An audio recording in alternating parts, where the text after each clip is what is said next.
নমস্কার, আমি শুভঙ্কর শাস্ত্রী। আজকে তোমাদের মধ্যে অনুষ্ঠানের নতুন একটি অনুষ্ঠান নিয়ে চলে এলাম। আগের এপিসোডে আমি আলোচনা করেছিলাম নীল পূজা, নীল ষষ্ঠী সম্বন্ধে, সেই বিস্তারিত। আজ আমরা অনুষ্ঠানে জানবো যেটা হচ্ছে নীল পুজোর ছাড়াও আমাদের আরেকটা হয়, যেটা হচ্ছে চড়ক। এই চড়ক সম্বন্ধে বিস্তারিত আজকে আমরা অনুষ্ঠানে সবকিছুই জানবো। চড়ক পুজো বা চড়ক, নীলষষ্ঠীর পরের দিন আমরা চড়ক উৎসব হয়ে থাকে। এই চড়ক নিয়ে আমরা আজকে একটু কিছু জানবো। চড়ক কখন হয়? চৈত্র মাসের সংক্রান্তির দিন আমরা চড়ক পালন করে থাকি। শিব পুজো এই দিন কেন করা? চড়ক পুজোর সঙ্গে কিন্তু শিব পুজোই হয়ে থাকে, কিন্তু এর সাধারণ শিব পুজোর সাথে এর কিছু পুজো পাঠ সম্পূর্ণ একটু আলাদা হয়ে থাকে। সারা চৈত্র মাসের এই কটা দিন কিন্তু আমরা লাস্টের চড়ক পুজোর 2-3 দিন আগে আমরা অনেককেই দেখা যেতে পারে উত্তরী নেওয়া বা সন্ন্যাস নেওয়া। এই দিন কিন্তু বাবা মহেশ্বরের কঠোর ব্রত কয়েকদিন অনেকেই করে থাকে। তা চড়ক পুজোটা কিভাবে করতে হয় বা কিভাবে এই পুজোর পালন রীতি আছে সেটাই বলবো। প্রথমত নিম বা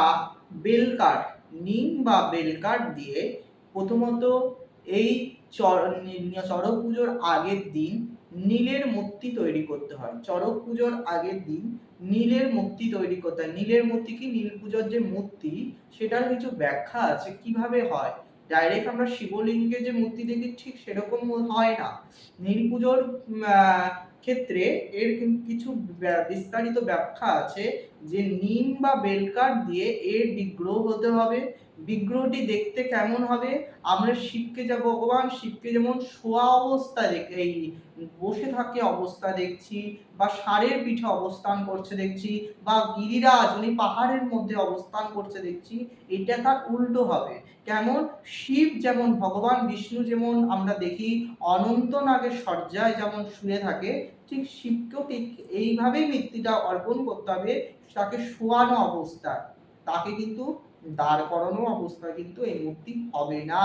ঠিক বিষ্ণু স্টাইলেই কিন্তু এই মূর্তি বা শিবকে শোয়ানো অবস্থায় কিন্তু সেই মূর্তি নির্মাণ করতে হবে। এছাড়া আর একটা কিছু নির্মাণ ব্যাপার আছে, যে গঙ্গা মাটি দ্বারা শিবের একটা কিন্তু প্রলেপ, মাটির একটা তাল করে সেখানেও কিন্তু শিব পূজার স্মৃতি আছে। এই নীল পূজার ক্ষেত্রে আগের দিন অধিবাস করতে হয়।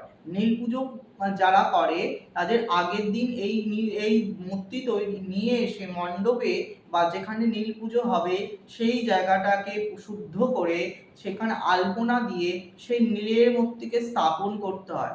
তারপর সেখানে অধিবাস করতে হয়। এই অধিবাস যেদিনকে হবে নীল পুজোর আগের দিন, তার অধিবাসের আগের দিন, সেদিন গভীর রাত্রে সেখানে তার ভূত প্রেত এদের উদ্দেশ্যে সেদিনকে কিন্তু শোল মাছ পোড়া এবং মদ সেখানে কিন্তু তাদের উদ্দেশ্যে শ্মশানে ভোগ লাগাতে হয়। পরের দিন নীল পুজোর দিনে সেই নীলের মূর্তিকে 7খানা বাড়িতে ঘোরাতে হয়। এই ঘোরানোর পর সেই নীলকে আবার পুনরায় মণ্ডপে নিয়ে এসে সেখানে ভালো করে বাবার অভিষেক করতে হয়।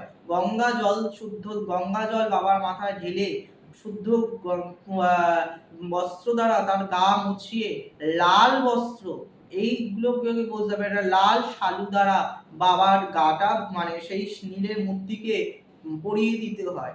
নীলের মূর্তিটা দেখতে কিন্তু বারবার বলছি শিবলিঙ্গের মতন ঠিক হবে না। যেমন একটা শিবের মূর্তি হয়, সে যেই রকমই যে বানক, সেইটাকে লাল বস্ত্র কিন্তু একটা পরাতে হয়। এরপর পরানোর পর তারপর কি করতে হয়? তারপর মণ্ডপে নিয়ে এসে যারা সন্ন্যাস নিয়ে থেকে সারা রাত ব্যাপী বাবার পূজা পার্বণ বিভিন্ন যার যেরকম মঠ সেরকম করতে হয়। এইবার পরের দিন যে চড়ক হয়, এখানে আমরা দেখতে পাই বিভিন্ন কাটা ঝাঁপ, বিভিন্ন বটি ঝাঁপ, বিভিন্ন রকম ঝাঁপ, বিভিন্ন রকম লুট ইত্যাদি ইত্যাদি পুঙ্খানু হয়ে থাকে। এবং নীলের যে মূর্তি লাল শালু ধারণ করানোর পরও সেখানে খেজুর পাতা দ্বারা সেখানে কিন্তু বাবার খেজুর দিয়ে একটা আবরণ তৈরি করে দিতে হয়। চারপাশে খেজুর পাতা দিয়ে তাকে ঘিরে একটা বস্ত্র করে দিতে হয়। এইগুলো কিন্তু ব্যাপার আছে। তারপরে নীলষষ্ঠীর আমরা আজকে বলবো সংকল্প। যারা নীলষষ্ঠীর পুজো করবে তাদের কিন্তু সংকল্প জানতে হবে। সংকল্পটা কি? যারা নীলষষ্ঠী বা চড়কের ক্ষেত্রে পুজো করে থাকো, শিব পুজো, তাদের ক্ষেত্রে আমি সংকল্পটা বলবো, বিষ্ণুরম তৎসদ চৈত্র মাসে অমুক রাশিস্তে ভাস করে অমুক পক্ষে অমুক তীর্থ অমুক গোত্র শ্রী অমুক দেব শর্মণ বা অমুক দাসস্য। যারা ব্রাহ্মণ তারা দেব শর্মণ, বা যারা ব্রাহ্মণ না তারা বলবে দাসস্য। সর্বপচ্ছন্তি পূর্বক সর্ব মনব্রতা হোবিষ্ট কর্ম যথাশক্তি গণপতাদি দেবতা পূজা পূর্বক যথা সাধ্য পূজায়ং শ্রী নীলকণ্ঠ ভগবান জন্মচক্রে অমুক সন্তানের মঙ্গল কামনার্থে, যেই সন্তানের নামে পুজো হবে মঙ্গল কামনার্থে, নবগ্রহ পূজা ক্রীড়া শান্তি কামনার্থে, ধর্ম অর্থ কাম মোক্ষ চতুর্বর্গ ফলপ্রাপ্তি কামনার্থে, সর্বশত্রু প্রশমনায় কামনার্থে শ্রী নীলকণ্ঠ শিব পূজা কর্মাহং করিষ্যে।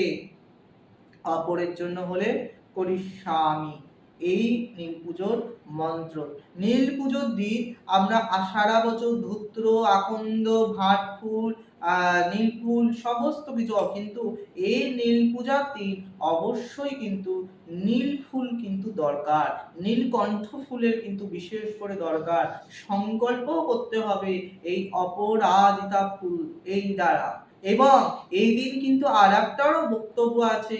আমরা দেবী দুর্গার যখন বিজয়া দশমীর দিন এই অপরাজিতা স্তোত্র বা অপরাজিতা পুজো করে থাকি, ঠিক এই নীল পূজার দিনেও এই অপরাজিতার প্রয়োগ, অপরাজিতার ক্রম এই নীল পূজার দিনে আমরা যদি করে থাকি, তাহলে বিভূষণ শত্রু দ্বারা যাদের জর্জরিত, যাদের সর্বকার্যে বাধা, যাদের কর্ম হচ্ছে না, বিভিন্ন ভাবে বাধা রয়েছে, তারা যদি এই অপরাজিতা স্তোত্র নীল পুজোর দিনে কিন্তু করতে পারে। এই অপরাজিতা নীলকণ্ঠ ভৈরবের পুজো হচ্ছে, নীল পুজো হচ্ছে, শিব পুজো হচ্ছে, ভালো কথা, কিন্তু দেবীর যে অপরাজিতা রূপ আছে সেই অপরাজিতার যদি প্রয়োগ করতে পারে তার কিন্তু ভীষণভাবে একটা মিরাক্কেল হবে। এটা হচ্ছে নীল চড়ক পূজার বিশেষ একটা বক্তব্য। অবশ্যই এই দিন যারা কিছু আমি প্রয়োগ বলে দেব, যাদের রাগ ভীষণ ভাবে তারা কি করবে, এই দিন যাদের বাচ্চা হোক, সন্তানদের ক্ষেত্রে বা বড় হয়ে গেছে, ভীষণ রাগ, ঘরের মধ্যে ভাঙচুর করছে, কথা শুনছে না, 70 গ্রাম কর্পূর কিনে তার মধ্যে সন্তানের নাম কাজল দিয়ে যে কোনো একটা কাগজের মধ্যে লিখতে হবে, নিয়ে 3টি লবঙ্গ দিয়ে কাচের শিশির মধ্যে ঘরের ঈশান কোণের মধ্যে ওটা রাখতে হবে। একটা কাগজের মধ্যে কাজল দিয়ে ছেলের নাম বা মেয়ের নাম লিখতে হবে, সেটাকে 4 ভাঁজ করতে হবে, তার মধ্যে 3টে ঠিক লবঙ্গ দিতে হবে, আর 70 গ্রাম কর্পূর ওই কাচের শিশির মধ্যে দিয়ে বাবা মহাদেবের একটা মাথার নীলকণ্ঠ ফুল বা তার সাথে বেলপাতা দিয়ে সেটাকে কাচের মুখটাকে বন্ধ করে ঘরের ঈশান কোণের মধ্যে বা দক্ষিণ দিকে মুখ করে রেখে দেবে। ডাইরেক্ট মাটিতে পড়বে, এটা রাখা যাবে না, এতে বাচ্চা রাগ ঠান্ডা হতে শুরু করবে। যে কোনো যাদের ভীষণ ফাড়া, জন্মছকে বলে দিয়েছে ফাড়াটা কাটাতে পারছো না, অ্যাক্সিডেন্ট হচ্ছে, দুর্ঘটনা হচ্ছে, একের পর এক বাধা যাচ্ছে, তারা এই দিন দুটো মূল বলে দেবো, এই মূল দুটো যদি সকাল 9টা থেকে 10টার মধ্যে তারা ধারণ করতে পারো, সেই বড় হোক বাচ্চা হোক সবাই, যার ক্ষেত্রে ফাড়া যাচ্ছে, একের পর এক বাধা যাচ্ছে, কোনো কাজকর্মে মন বসছে না, দুটো বেল গাছের মূল আর দুটো হচ্ছে আকন্দ ফুলের মূল, দুটো বেল গাছের মূল, দুটো শ্বেত আকন্দের মূল কোমরে কিংবা হাতে সাদা সুতো দিয়ে সেটাকে যদি দুধ গঙ্গা জল দিয়ে শোধন করে ওম নমঃ শিবায় মন্ত্রটা 108 বারের শিকড়টা হাতে নিয়ে জপ মন্ত্রে বলে জপ করতে হবে, আর ওম দুর্গে দুর্গে রক্ষণী রক্ষণী স্বাহা, এটা কিন্তু 108 বার টোটাল দুটো মন্ত্র 108 করে জপ করে নিয়ে সেটা ডান হাতে কিংবা কোমরে ধারণ করে দিলে বিভিন্ন বাধা থাকলে কেটে যাবে। জয় মাম, জয় মাতা। ও সময় যে নাই তবু বলে যাই, আমি ছিলাম, আমি আছি, আমি থাকবো। প্রত্যেকে ভালো থাকো, সুস্থ থাকো। জয় মাতা।